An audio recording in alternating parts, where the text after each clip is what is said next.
Appreciate it.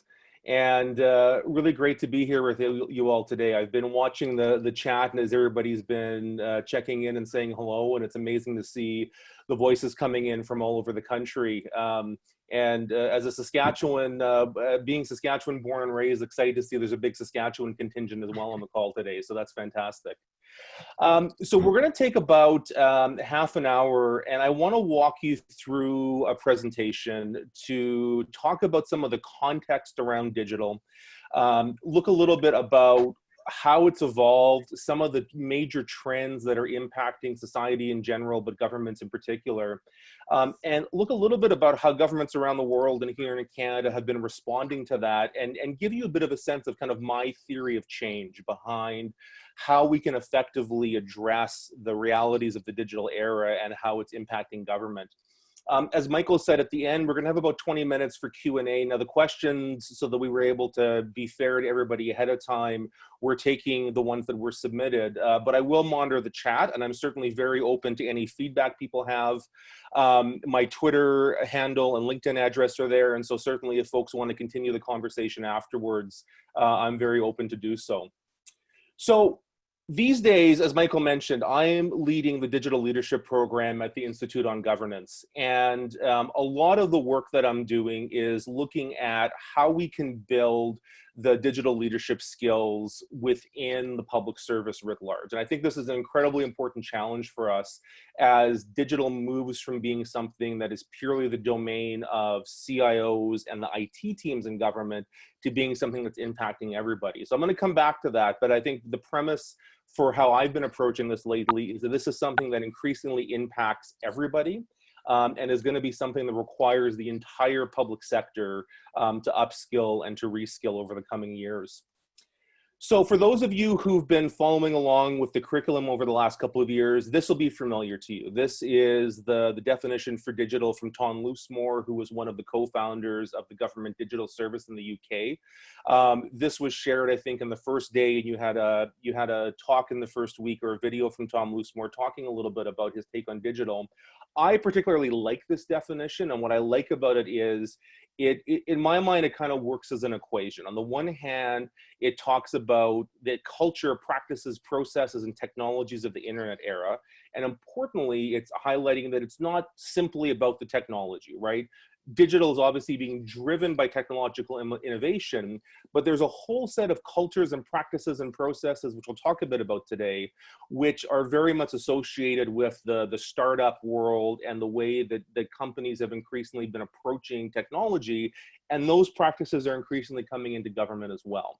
So there's this broad set of the processes and cultures and practices. The other side of that equation, though, is the notion of responding to people's raised expectations.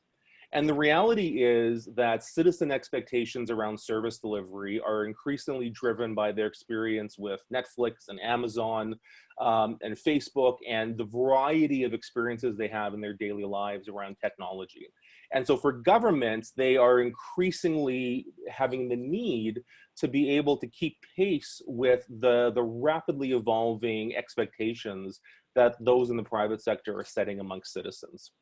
So as part of those raised expectations, I think it's important to also step back and realize that there's been a lot of change in the last decade, and technology has evolved rapidly. You know, if we go back 5 to 10 years ago, we talk about the evolution from what they used to call Web 1.0 to Web 2.0. And really, Web 2.0 is talking about social media. It's that evolution from the early days of the internet back in the 1990s, if you think back to there, where digital was primarily about publishing information in a one-directional way, right? It was that original push to put information on the internet.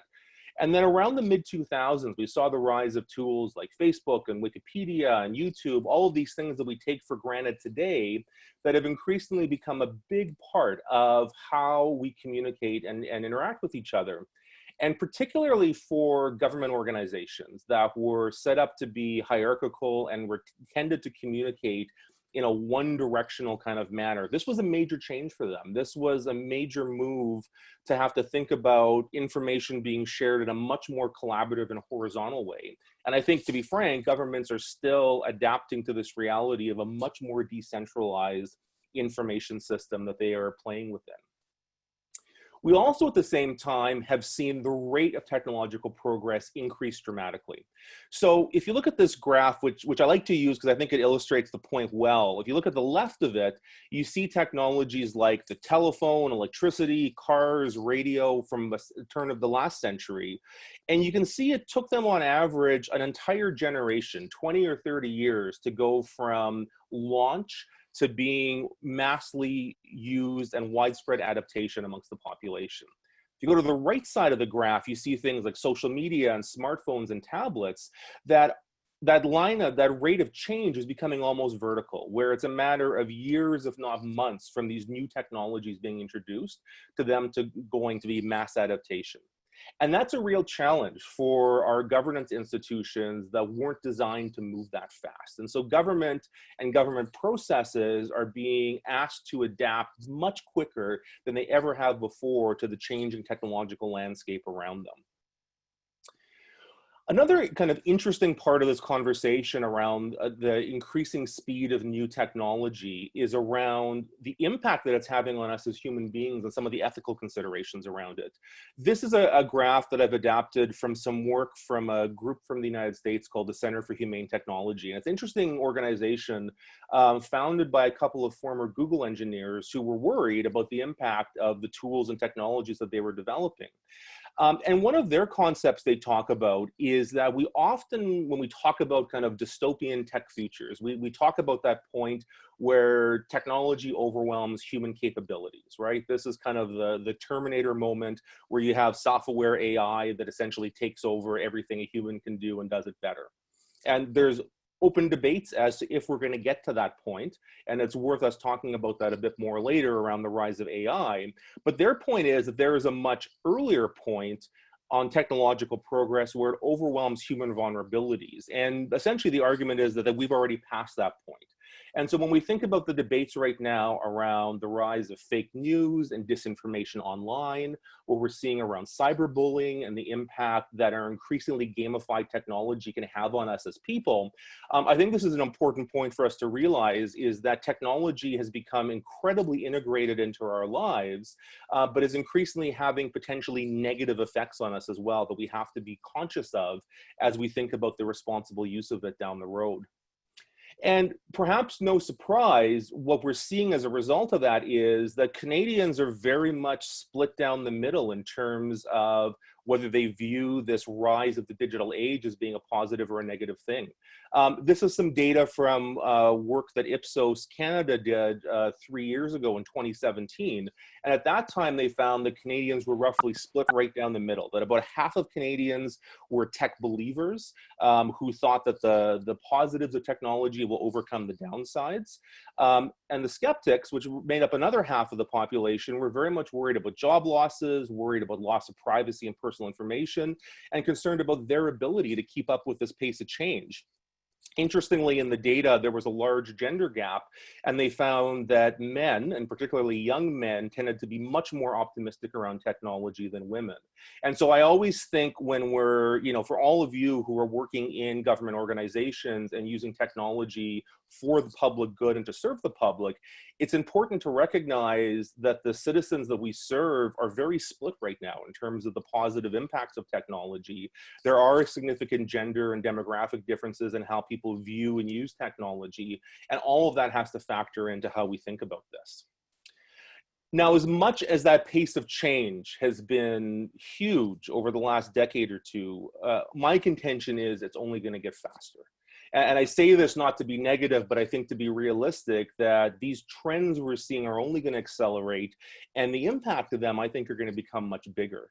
When we think about some of the technologies that are on the horizon now that are going to be very mainstream in the coming decade, to name but three, I think about the impact of things like virtual and augmented reality, which are increasingly moving from the realm of entertainment to being used in business, to being used in education. And I think we'll start seeing it being used in consumer goods in the not too distant future, which raises some fascinating regulatory issues for government, where increasingly people may be living in a world where they have a virtual overlay over the real world, part of the question becomes, what's government's role to regulate that, to make sure that we don't essentially have, you know, fake news on steroids where we have fake reality? And what is the role of government to get on in front of this now before this becomes something we have to deal with 10 years from now? Obviously, artificial intelligence is something that is very high in the hype cycle, but I think it's very real. And the advances we're seeing in AI, moving from simple process automation to actually being able to get much more into the decision space, has, again, real benefits, but big challenges for government in terms of how they're going to manage that. And then particularly when you combine AI with technologies like automation, and I think probably the most common example of this would be self-driving vehicles, you have the potential to see dramatic changes in huge parts of our economy, right? There's a lot of discussion as just one example about how the truck driving industry, which is actually an incredibly large employer in most Western countries right now, may not exist in its current form a decade or two from now, given the advances in technology, and we may see self-driving fleets of vehicles. So these are actually beyond just changing how we interact with each other. I think some of this next wave of technological innovation actually has the potential to fundamentally change our economy and change very dramatic things about society. So all that to say, this becomes more important than ever for governments to be digitally literate and on top of these trends. And part of that is because as technology becomes increasingly central to our lives, the people who create that technology start having inordinate amounts of power and influence. This is a bit of a tongue-in-cheek way of thinking about that from a comic from XKCD, but I think it gets to this real issue, which is so much of how we deliver and develop both services, but increasingly government policy and decisions, are reliant upon the technology tools that we use to implement. And if government doesn't have a good understanding of how those things work at a deep level, it is the people who create that technology that start having the balance of power in terms of how society ends up working. You know, on that same vein, I like this quote a lot from Carl Sagan, the science fiction writer, from the book he wrote about 25 years ago called The Demon Haunted World. You know, and he talked about this future society where the technological powers were in the hand of a very small number of people, and it left the large majority of citizens and even government officials unable to set their own agenda and knowledgeably question those in authority. And I would argue we are increasingly moving into that space now. That if you think about a lot of the big policy issues and debates we have, increasing a lot of our political dialogue, there is often behind these a digital or technological underpinning to them. And as that knowledge becomes more specialized, if we don't keep pace with that, we risk being in a position where those of us whose job is to work in the public interest actually are at a very big disadvantage to keep up with some of the big challenges that are happening. And so for me, I take the position that essentially if this is our world, then every policy issue is a digital issue. And I think that is rapidly where we've moved to. As I mentioned before, I think we have moved beyond the point where digital is purely a concern of those who work in IT, and those who work in kind of officially digital teams. I think increasingly digital is infused into everything the government does. And as a result of that, it has a responsibility on everybody working in government to up their game on digital literacy. So we've talked a bit about the broad trends that have happened within society as a result of the introduction of technology and digital. I want to talk now specifically for a few minutes about what that has looked like in the government context. So in the mid-1990s and early 2000s in Canada, we went through an era which I'm going to call the government online era. Now, government online is a term that is specific to the federal government. This was a major initiative that was launched in the mid to late 1990s to essentially, it was the first attempt to take services and move that information, and in some cases, the ability to apply for those services into online channels. There were similar efforts happening in provincial and municipal governments at the same time. At the federal level, there was huge resources put into this. Almost $1 billion was spent over the course of 5 years to digitize about 140 of the top services in the federal government. And Canada actually, at the end of this period in the early 2000s, was widely regarded as a world leader in what they were calling e-government at the time. We then went through kind of a second phase, which people were calling Government 2.0 in the mid-2000s and early 2010s. And this period was very much about the rise of social media. It was looking at the impact of things like wikis and new collaborative technologies. It was looking at the rise of social media, which was changing the way both citizens but also employees were interacting with each other and with institutions. And a lot of effort was happening during that time period to essentially adapt our practices and ways of working and ways of communicating into a much more real-time digital environment. We then, in the last couple of years, have moved into what today we are increasingly calling digital government. And I think digital government is unique and different from some of these previous steps that we've seen. And digital government is really about taking some of these new tools and technologies we have and applying them in a much more holistic way to actually looking at how do we re-engineer our processes in government.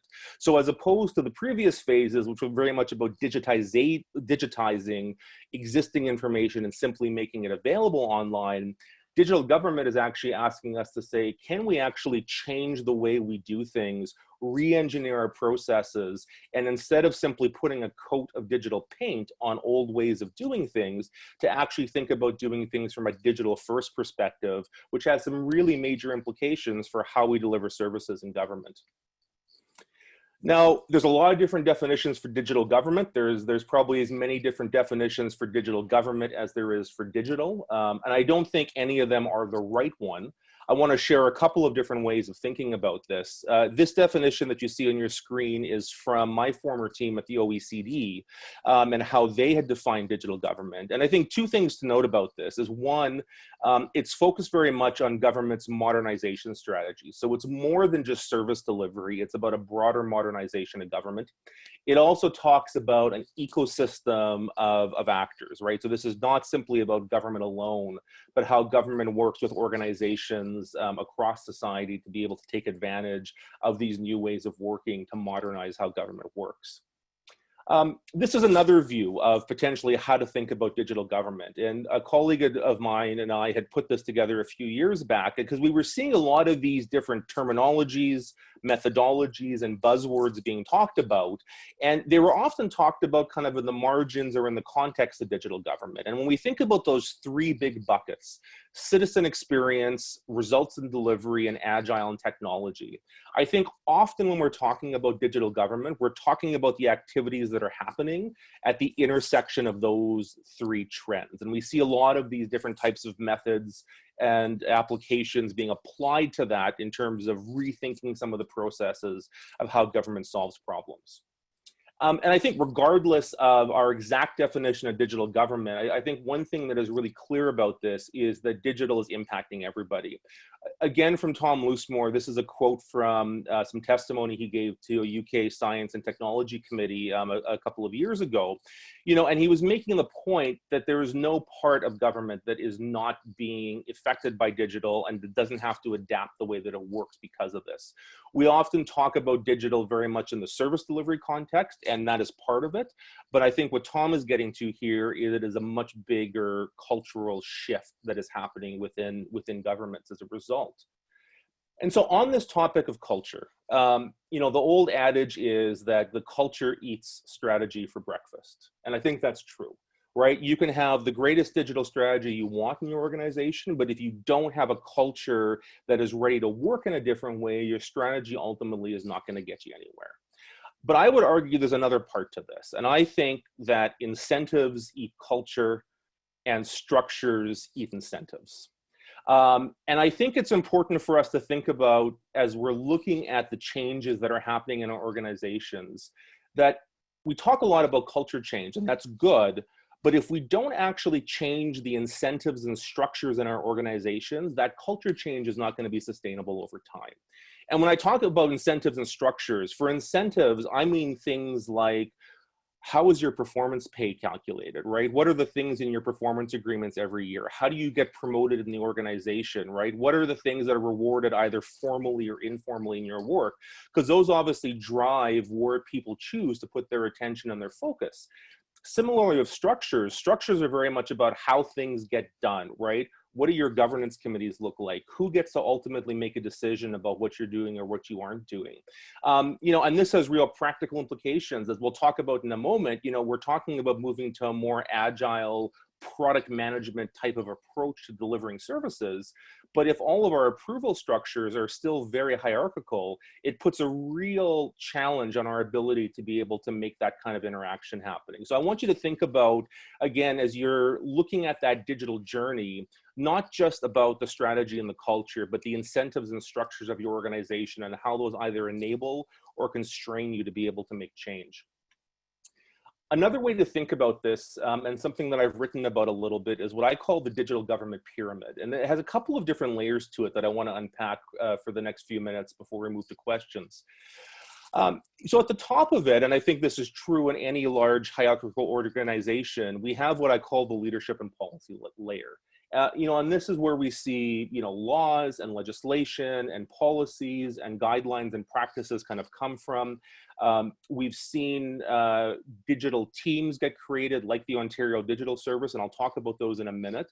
But they've been kind of the top-down response to the changes we're seeing in the digital world.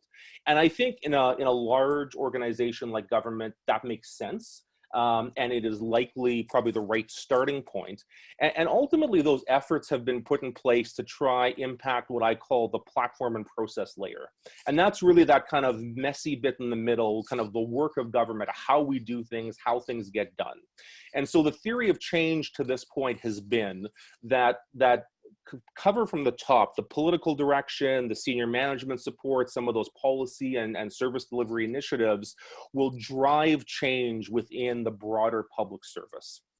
And one of the ways that that's been approached, which I want to spend a couple of minutes to talk about, is the rise of what we've seen called digital government units. And our friends from the Ontario Digital Service who are hosting this and similar digital services around the country who've been part of this learning from apolitical are part of that movement that has happened. You know, it started primarily in the United Kingdom with the launch of the Government Digital Service in the UK in 2011, almost 10 years ago now. And we've seen a proliferation of these focused digital teams coming into government, which are very much trying to show a new way of working and provide an exemplar as to how government can approach service delivery, but also digital change in a very different kind of way. Sometimes the creation of these teams has been preceded by consultations and public engagement. In the case of the Canadian Digital Service, which I was involved in helping to launch a couple of years ago, that was very much the case. We had done cross-country consultations in 2016 and early 2017. The report that's linked at the bottom of the presentation is actually worth taking a look at for those who want to dive in deeper, because we had a chance to get feedback from over 1,000 different stakeholders across the country on what the expectations were around how government could work differently in the digital era.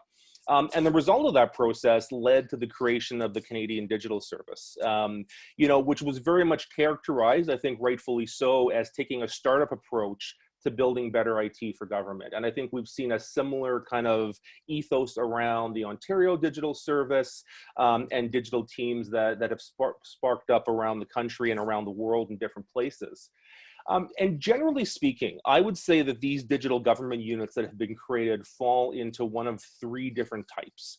The first are what I will call kind of centralized platform approaches. And so the Government Digital Service in the UK, the Ontario Digital Service in Ontario, the Digital Transformation Agency in Australia all fall into this model, where they have control over their central digital platforms. So in Ontario's case, ontario.ca. And they often have formal IT spending or HR controls. And they have a much more kind of centralized mission to be able to enforce new digital approaches across government. We've seen another model of these teams, which is what I would call the internal consulting model, and 18F in the United States and the Canadian Digital Service at the federal government fall very much into that category, where they're working more on a project by project basis with willing partners inside government.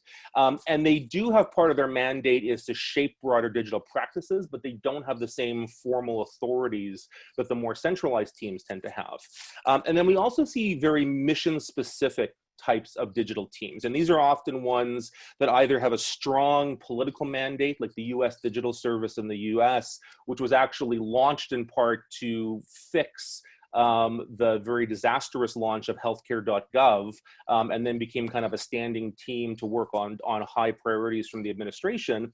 We've also seen this happen where individual departments have set up digital teams, and also programs like Code for Canada, which help to supplement government with focused teams that work on an individual initiative over the course of a year. But in all of these cases, regardless of the model that's been tried, there are some common approaches that all of them take.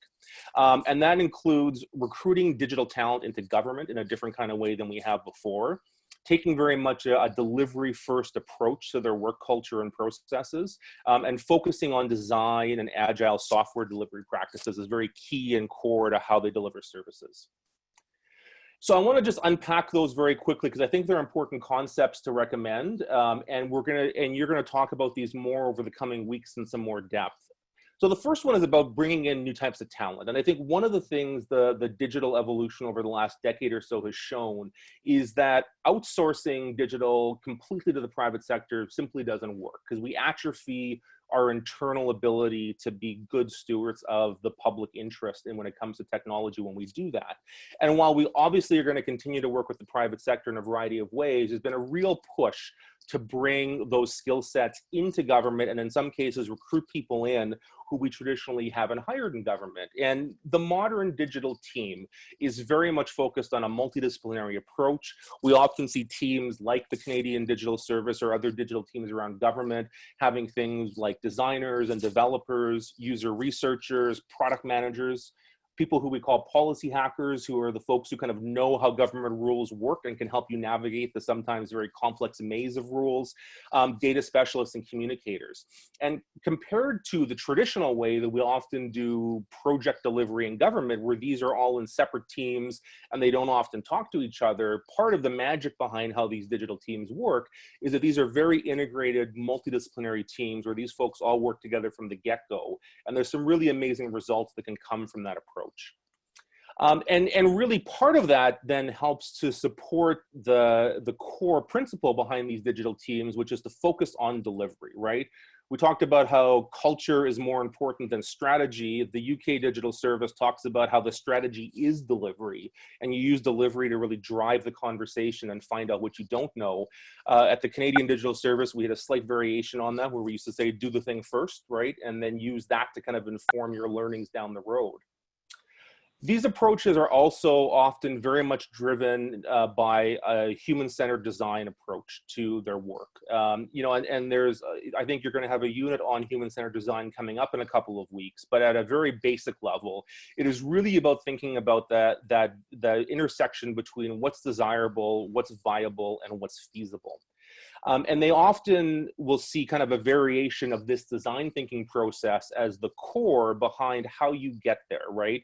Where a combination of empathizing, defining, ideating, prototyping, and testing, often in very tight cycles that do this multiple times, so that you're spending a lot of time trying to figure out what the problem is you're trying to actually solve.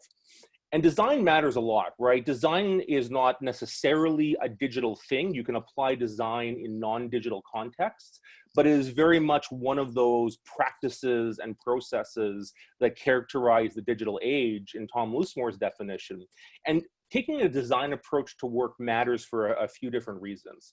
Number one, it reduces risk by surfacing and validating assumptions earlier on in the process when it's easier to deal with them. This is one of the key reasons why design is so important. It builds stakeholder buy-in because you're getting all your stakeholders involved in the process from the beginning, so they're not being surprised at the end when a brand new system or process is rolled out and they have no idea what it's about or how they can plug into it. And it ultimately helps you make more informed decision making, because design is very much about testing hypotheses and collecting data, right? It is very much a data-driven practice, and that helps people to move towards what we're all aiming for, which is data-driven and evidence-based decision making. And we've seen the results of when we don't take a design approach, right? You know, on the screen, I'm mentioning Phoenix, which I think everybody knows about and has heard about as an example of kind of a large, old school approach to rolling out a system that hasn't worked in a quite, you know, visible way. There are examples in probably every provincial government and every municipal government. I'm sure every person on this call has an example from their own organization they can think of large system failures at launch that were in part because it lacked that prototyping and testing approach to development. You know, and on the Phoenix example, it's really interesting. If you look at the Auditor General's report, one of the things that they identified was that because it was done in a way where there wasn't time to test and to pilot and to learn from those experiences at a small scale, it was rolled out in a very big way, which led to a very big failure at the end. And that's another big part of kind of the approach that these modern digital teams are taking, is to very much slice it up into the minimal viable product, so that you're taking very small slices of things and being able to focus on that rather than trying to build everything all at once, where the risk of getting something wrong is that much higher. One of the ways these teams get there is through taking an agile methodology behind it. And so we won't go into depth on this, but this is something for those who are interested. It's worth looking into more. Moving away from the traditional project management approach, which people call waterfall, which is very much the approach you take to build a bridge or to do large engineering projects, and moving to kind of a much more agile method, which for a lot of technology innovation projects is a much more sensible way to de-risk it and to take a faster approach. The Agile Manifesto, just from a principles perspective, is worth taking a look at for a moment, because it very much is baked into the modern digital approach to these types of projects. And the Agile Manifesto has 4 parts to it. It says individuals and interactions over processes and tools, working software over comprehensive documentation, customer collaboration over contract negotiation, and responding to change over following a plan. And the notion is that while there's value in the items on the right, it's the items on the left that we value more. And I think this really encapsulates kind of the spirit of the agile approach to software development, but also what I'll call the small a agile approach to taking on projects and products in government in a very different type of way. And lastly, in terms of the digital teams, part of how they have been attempting to take these principles and these different approaches and see them spread across government has been through the introduction of digital service standards. And so the UK digital service in Great Britain was the first to take this on with their digital service standard. We then saw other governments around the world be able to take the same approach. This is the Canadian government's digital standards that came out a couple of years ago. A little bit closer to home for our friends who are hosting this call, the Ontario government's digital service standards. And all of these really emphasize the principles we've talked about today around taking a design approach, taking an agile approach, starting small, experimenting, and are attempting to push that change throughout government. But before I end and go to questions, I want to take it back to the digital government pyramid for a second, because I think everything we've talked about has been great, and I think it's a very positive thing that we have these digital teams and these new approaches. But my concern is that it's not enough. And the last part of that digital government pyramid is the base of the pyramid, what I call people and skills. And the reality is that the level of change that we're looking to achieve, I don't think is going to be possible unless we can get that broad base of the pyramid, the people who make up our organizations, to raise their levels of digital literacy, to raise their awareness around this, because they are ultimately all going to have to be part of this process. Because digital government is much more than just simply changing how we deliver services. It's actually changing how government works from the bottom up. And that only can happen if we get everybody on on board with that. You know, we too often think about government as this kind of machine with a bunch of cogs in it, but the reality is government is simply made up of people. And if we don't bring those people along on the journey, it is going to be impossible for us to make the scale and the breadth of the change that we're hoping to get. And when I say that, though, it doesn't mean that everybody in government has to be a computer scientist, has to be a data scientist, you know, has to become an expert in these technologies. Really, you know, we're going to need examples of that. But really what I'm aiming for is what Alex Dunn in this article talks about is technical intuition. I think it's incredibly important that everybody in the public sector has a degree of technical intuition, which means they understand the limits and the possibilities of technology, and to be really frank, that they are able to call BS on something when they need to, because that is part of government's role, is to be able to safeguard the public interest. And you can only do that in a digital world if you have a baseline understanding of how technology and digital works. This is some of the work that I'm doing right now with the Institute on Governance. We have a week-long digital executive leadership program. We're doing some more specific programming on digital ethics. We have a workshop on that coming up in March. We do a series of monthly talks called Policy Crunch, which look at the trends between digital and public sector change and modernization. Those happen on a monthly basis.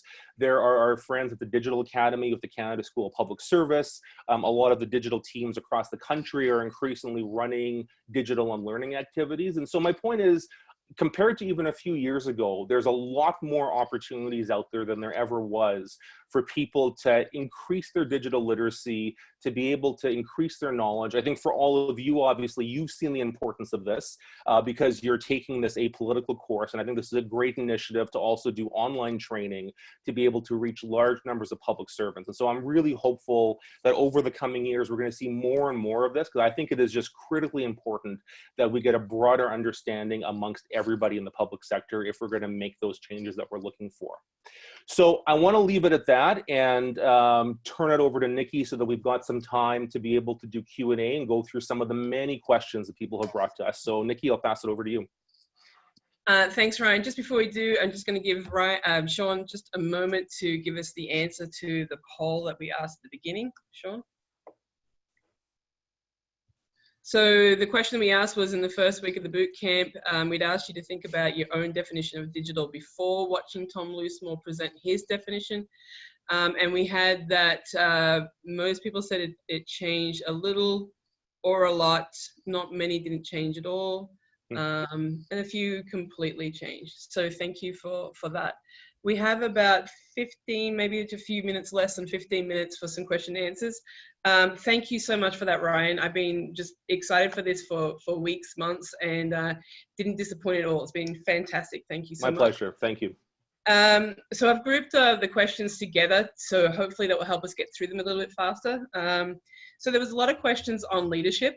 Yep. So if you could just sort of give us some direction on, like, how do we affect change when we're trying to engage senior leadership? And really interestingly, people were asking also, how do I bring my team along on the digital journey as well? We usually hear more about the senior leadership, so if you could. Yeah, I'll share a couple of thoughts on this. So, you know, on that first question around which comes first, supportive senior leadership or the grassroots movement, I think the short answer is both. You need both of those ingredients for this to work. And I've seen it happen in both directions, right? I think there's some jurisdictions in the world where there have been kind of senior leaders who have really been the drivers behind this. And then you've seen kind of the grassroots come. Others have been the other way around. But if you think back again to that digital government pyramid, you need the top and the bottom of the pyramid engaged if you're going to see that change happen in the middle of it. Part of supporting and influencing people in this is, I think, giving people space to fail and to experiment and to try things, right? And that works both ways. I think we need leadership that is enlightened, that lets people be able to experiment and be able to try new things, which we recognize won't always work, but are part of building that learning process. And I also think it goes the other way around, is I think those who are, you know, agitating for digital change in government have to kind of also give space to their leadership to be able to try in safe ways to do things. I think sometimes we forget that, you know, people who have spent their entire careers working in the public sector, you know, are very much used to a certain style of working, and is an unrealistic expectation that they're going to turn on a dime and be able to do things differently. So this is a process that requires a lot of trust and compassion, frankly, on both sides. And the other thing I will say about this is, I think it's really important to make this about solving problems and not about technology for the sake of technology. We sometimes can fall into the shiny object syndrome. And I think it's incredibly important to, as you're working with your teams who may be skeptical on this, to actually start small. So this isn't kind of a very scary change, but also be able to make this very much about how you make their jobs easier and better. And I think if that is your approach you're taking to this, rather than saying we have to go digital because it's the new shiny thing, it's a much more likely to bring along the people who are more skeptical about this. Thank you. So we had a lot of questions also around privacy and data, and in the chat I noticed there was some discussion there too about deep fakes and challenges as to what truth actually means these days. So some of the questions were regarding, like, how can governments ensure that citizen information is protected? What are governments doing at the moment to ensure that they are, and how are they reacting to data breaches? Yeah, and there's, you know, we could do an entire webinar just on this topic. There's obviously a lot to dive into here. You know, I think there is a much greater awareness of this than there was before. And obviously we're seeing in the public sphere, you know, high profile data breaches in the private sector from social media companies that are impacting people's lives. So people are much more attuned to this than they were before. That being said, I mean, this has always been an issue for government, right? You can think going back decades, so there's been a variety of scandals and issues federally, provincially, at all levels of government around data loss and protecting data. And part of this is, I think that there actually needs to be a bigger conversation happening publicly around citizen trust and government use of data. And I'll just say two things on this. So one, I think citizens think that we actually have much more data available to us already as government. And I mean, I think honestly, and I've seen polling that backs this up, I think the average citizen believes there is like a master government database that all their data is in. And they would be shocked to learn at the barriers between different levels of government and even different agencies in the same government to share data amongst each other. So on the one hand, citizens think we have more data than we already do. The other hand is, we've seen that norms and values around this are changing. And a great example of this was the issue that came up last year of Statistics Canada, where StatsCan was looking to get banking data so they could do better forecasting of what's happening in the economy. And even though they were legally allowed to do that, there was such a public backlash that they had to step back from it, right? We're seeing it with the discussions that are happening around Sidewalk Labs in Toronto. We've been seeing this come up in a variety of different cases. Now, the flip side of this is that if we're going to achieve the vision that we have for digital government, we're going to have to be able to share more data amongst jurisdictions and amongst organizations, right? If citizen expectations are wanting an Amazon-like experience to their interaction with government, you can only get an Amazon-like experience if you can seamlessly share data on the back end between different organizations. So all that to say is, yes, government obviously has to be taking a very important, you know, role of guardianship over people's data. But we're going to have to negotiate this public trust. And I think part of it is proving that we can do it effectively. You know, there's the question around that when we have our first scandal, the bureaucracy will take over. And there's a risk of that, right? There's a risk that things will go, not if, they will go wrong at some point. And so part of that is having a very open conversation about the aims and what we're trying to accomplish to this. And I think what we've seen in terms of people sharing data in the private sector is, if people see a benefit from it, right? If they can see that we're improving their quality of life, they're likely to give a bit more trust in being able to use that data in a different way. I'm going to leave it at there. We could talk about this for a long time, but I do think this is a really important part of this. You know, and I think, as a couple of folks have brought up on the chat, right, governments have a burden of proof to show that they can do it ethically and responsibly. And that's, I think, why it's such an important issue going forward for people to be aware of, and part of why having strong data literacy within government is so important. Thank you. I just want to apologize now if we don't get to everything that's in the chat. Have a lot to get through and not a lot of time, but hopefully it will be covered in everything that's Ryan's talking about. And as to some concrete action items, week 9 of the boot camp sort of outlines some really concrete things that everybody can do to push with this digital transformation. So hopefully that will help as well. Mm-hmm. The next questions are regarding working within government systems. So people are talking about how can we build bridges across the government departments to create dynamic environments and to leverage digital government for overall betterment. Some approaches to engaging and convincing decision makers and staff on upgrading and rebuilding services. I know a lot came out with the feds about that recently. Removing red tape barriers that affect needed change, and what does it mean for service delivery? Yeah, and so again, a lot to unpack in here. I'll just give you a couple of high-level thoughts so we can get through all the sections before the time is up. So number one, I mean, I think part of this is changing our operating assumptions. And so we often in government think about the big strategy or getting everybody on board. And again, I don't think that's realistic in the space that we're in. So I think it's finding places where we can start small. And it might be between 2 departments or, the federal government or 1 provincial jurisdiction, and trying approaches quickly so we learn from it and can be able to scale some of that up. Obviously, the ethos behind a lot of the new digital approaches have been around open source and sharing code so that others can build upon the work that you're doing, being able to take advantage of things like the civic tech movement, which can be really powerful as well. And the question around approaches to engaging decision makers on this, right? Because everybody is squeezed in terms of time and money and energy. And I think whenever digital is looked at as something new, it's easy to say we don't have time or money for that, right? I think part of that changing mindsets is about changing the conversation to say that actually the status quo is incredibly risky. Right, because people are often worried about kind of an agile design live approach. That's new, it's risky, it's different. But actually, this approach to digital is very much about de-risking it and avoiding large failures. And as we've seen, time and time again, that the way that we do things, government fails all the time, and it fails in $100 million increments.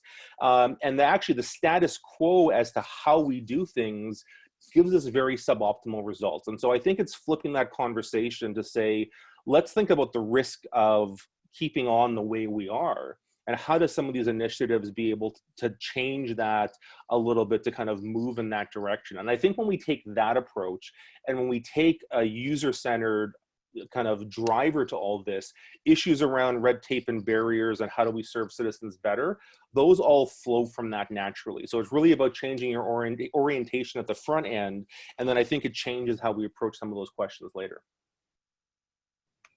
Thank you. So looking at technology and IT, which of the emerging technologies will have the biggest impact for digital government?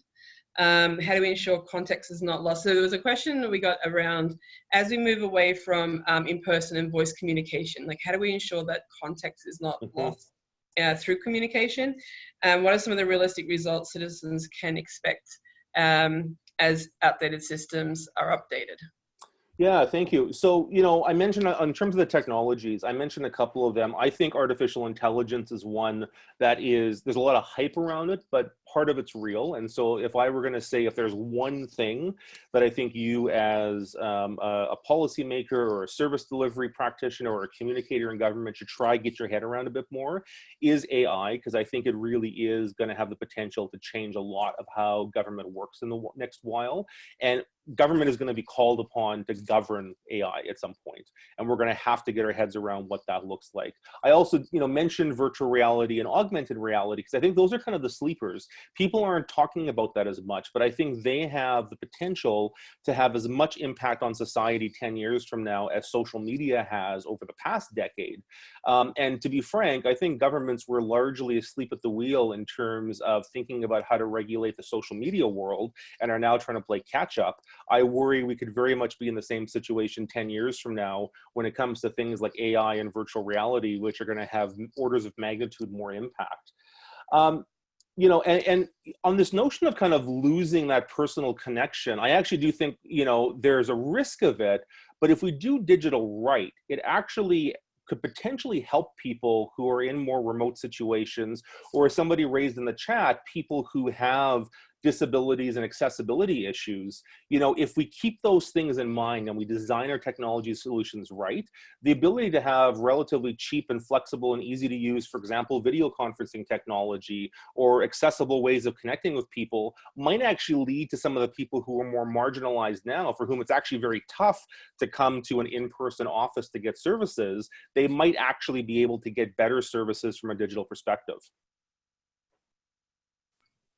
Thank you. So something that's really close to our hearts, obviously, digital upskilling. So, you know, in this age of fiscal restraint, how can we ensure that civil servants, non-IT, IT groups are able to develop the basic digital literacy skills that they need? Yeah, it's, you know, as we talked about in the presentation, I think this is critical. So recognizing that there are kind of different levels that you can go at in terms of the upskilling. So there are certainly, you know, the more intense types of training, whether it's kind of through an academic institution, some of the training we provide at Institute on Governments, those exist out there and you can go that path. But there are increasingly services available from inside of government. So, you know, the work that you're doing at ODS, the Digital Academy with the federal government and others. We're also seeing, I mean, this Apolitical series is a great example of a free, you know, online service to help people build up some of their literacy. You know, and so I think there's a whole variety of ways you can do it. Part of it is having a mindset of curiosity around this, right? You know, keep reading, keep following the trends. And there are a whole bunch of ways to increase your digital literacy that don't necessarily require you to make a huge investment of money in particular. I'll also just mention though, I think it also requires it to be a priority. And the places where I've seen it be most effective in government organizations is when the senior leadership says, this is a priority and everybody in the organization needs some degree of digital upskilling. And I've actually seen some organizations where they've made it a mandatory requirement in their learning plans for the year, where they say everybody in the organization has to have some kind of digital element in their learning plan, right? There's a whole bunch of scope of what that could be. It could be attending a conference, it could be taking a course, it could be going on a workshop, but there needs to be that top-down recognition that this is important and everybody has to be able to do some of it. And cutting it close, last questions are about policy, advice for engaging policy teams in the digital journey. Yeah, very quickly. So number one, policy is digital. I think we can't think about these as being separate things anymore.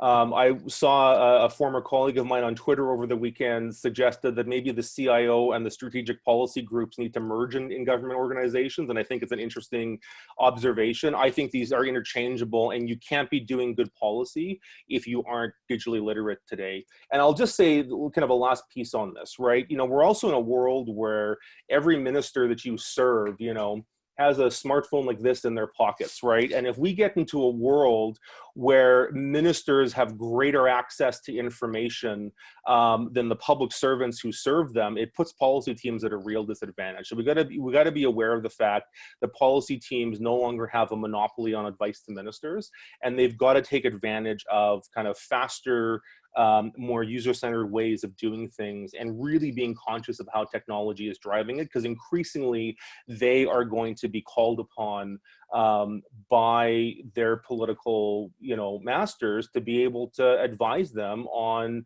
policy issues that have deep technological and digital implications behind them. So it is incredibly important. I think every public policy school in the world should be building digital into their curriculum, because the next generation of policy advisors in government are going to have to be digital leaders. So thank you so much, Ryan. That was super exciting and super, you know, engaging. Thank you for keeping us all together for 1 hour. We appreciate it. My pleasure. Thank you so much. Yeah, thank you, Sean. Thank you, everyone. We had over 800 people on the call. We appreciate your patience and, you know, just staying through with us.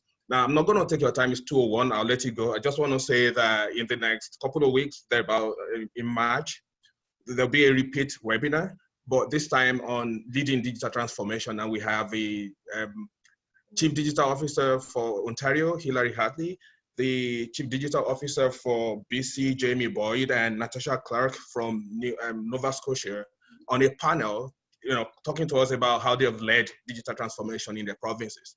Just want to say once again, thank you. Thank you, Ryan. Thank you, Sean. Thank you, everyone. Without you, this would have been meaningless. We appreciate your presence. Thank you, and see you on March the 6th.